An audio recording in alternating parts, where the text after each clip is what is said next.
Kita beralih ke informasi lainnya, pemirsa. Ratusan orang menutup paksa kegiatan tambang batu bara yang berada di Desa Beringin Makmur, Kecamatan Rawas Ilir, Kabupaten Musi Rawas Utara. 2 orang terpaksa diamankan polisi akibat penutupan kegiatan tambang perusahaan batu bara.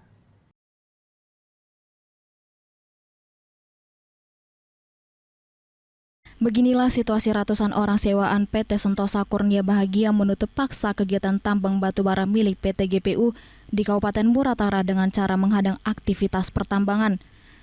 Ratusan orang menutup kegiatan tambang dengan menghadang jalan areal tambang PT GPU dengan menggunakan alat berat. Para preman juga mengancam akan membakar alat berat dan menembak operator PT GPU.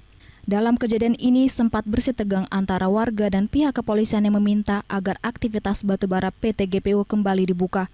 Akibatnya PT GPU merugi hingga puluhan miliar rupiah, bahkan ribuan warga terancam kehilangan pekerjaannya.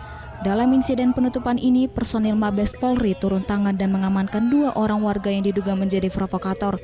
Ratusan warga menutup aktivitas tambang terkait tapal batas antara Kabupaten Musi Banyuasin dan Kabupaten Muratara, di mana dalam wilayah IUP OP yang sah dan semua perizinan PT GPU masuk dalam wilayah Kabupaten Muratara yang putusannya sudah inkrah.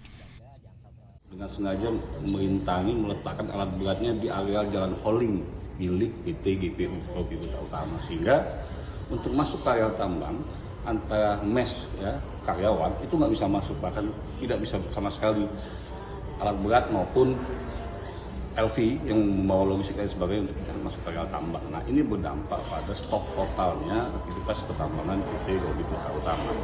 Yang kami khawatirkan adalah dampak ini tentunya terkait soal nasib ribuan karyawan PT GPU Utama yang bergantung hidupnya di sektor pertambangan PT GPU.